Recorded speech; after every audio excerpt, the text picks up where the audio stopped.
പ്രേക്ഷകർക്കും പുതിയൊരു വീഡിയോയിലേക്ക് ഹൃദ്യമായ സ്വാഗതം. ഇന്നത്തെ വീഡിയോയുടെ വിഷയം 2026 ജൂൺ 2 വ്യാഴമാറ്റത്തെക്കുറിച്ചാണ്. സർവേശ്വരകാരകനായിട്ടുള്ള വ്യാഴം മിഥുനൻ രാശിയിൽ നിന്നും ഉച്ചരാശിയായ കർക്കിടകത്തിലേക്ക് ഗ്രഹചാരം നടത്തുകയാണ്.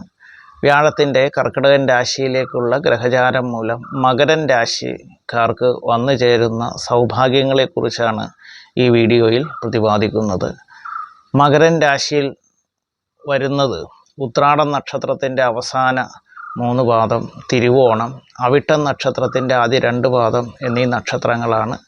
ഇവരെ സംബന്ധിച്ചിടത്തോളം സർവേശ്വരകാരകനായിട്ടുള്ള വ്യാഴം 7-ൽ സഞ്ചരിക്കുന്ന കാലയളവാണ്. ഇതുവരെ 6-ലായിരുന്നു വ്യാഴത്തിൻ്റെ സ്ഥിതി. 6-ൽ വ്യാഴം നിൽക്കുമ്പോൾ പലതരത്തിലുള്ള മനക്ലേശങ്ങളും പ്രയാസങ്ങളും സാമ്പത്തിക ബുദ്ധിമുട്ടുകളും കാര്യതടസ്സങ്ങളും ഒക്കെ ഈ രാശിക്കാർ നേരിട്ട് വരികയായിരുന്നു. 7 എന്ന് പറയുന്നത് ദാമ്പത്യസ്ഥാനം കൂടിയാണ്. അപ്പോൾ അതുകൊണ്ട് ദാമ്പത്യപരമായിട്ട് ഏതെങ്കിലും തരത്തിലുള്ള പ്രയാസങ്ങൾ, ബുദ്ധിമുട്ടുകൾ, അഭിപ്രായ അനൈക്യങ്ങളൊക്കെ നേരിട്ടുകൊണ്ടിരുന്ന ദമ്പതിമാരെ സംബന്ധിച്ച് അതെല്ലാം പൂർണ്ണമായിട്ടും മാറി സംതൃപ്തമായിട്ടുള്ള ദാമ്പത്യ ജീവിതവും കുടുംബജീവിതവും നയിക്കാൻ കഴിയുന്ന ഒരു സമയമാണ്. തൊഴിൽ അന്വേഷിക്കുന്നവർക്ക് തൊഴിൽപരമായിട്ടുള്ള നേട്ടങ്ങൾ, പുതുതായിട്ട് തൊഴിൽ അന്വേഷിക്കുന്നവർക്ക് തൊഴിൽ ലഭിക്കും. തൊഴിൽ ഇരിക്കുന്നവരെ സംബന്ധിച്ച് അനുകൂലമായിട്ടുള്ള ട്രാൻസ്ഫർ ലഭിക്കാം, പ്രമോഷൻ ലഭിക്കാം, സാമ്പത്തികമായിട്ടുള്ള നേട്ടങ്ങൾ കൂടുതലായിട്ടൊക്കെ വന്നു ചേരുന്ന സമയമാണ്. ഈ രാശിക്കാരെ സംബന്ധിച്ച് 3ഉം 12ഉം ഭാവാധിപനാണ് വ്യാഴം.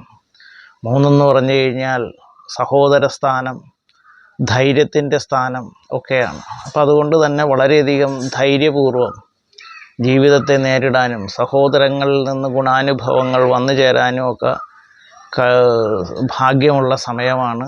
12ാം ഭാവാധിപൻ കൂടിയാണ് വ്യാഴം. 12 എന്ന് പറഞ്ഞു കഴിഞ്ഞാൽ ചെലവിൻ്റെ സ്ഥാനമാണ്. അപ്പോൾ അതുകൊണ്ട് കുറച്ച് കാലമായിട്ട് അനാവശ്യമായിട്ട് ധാരാളം ചെലവുകൾ അപ്രതീക്ഷിതമായിട്ട് വന്നുകൊണ്ടിരുന്നു.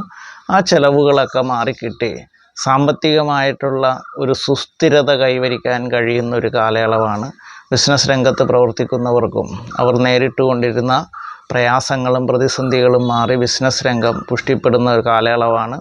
കലാകാരന്മാർ, രാഷ്ട്രീയ രംഗത്ത് പ്രവർത്തിക്കുന്നവർക്കും വളരെ അനുകൂലമായിട്ടുള്ള ഒരു കാലയളവാണ് വരാൻ പോകുന്നത്. മകരൻ രാശിക്കാർക്ക് എല്ലാവിധ സൗഭാഗ്യങ്ങളും ഉണ്ടാകട്ടെ എന്ന് ആശംസിക്കുന്നു.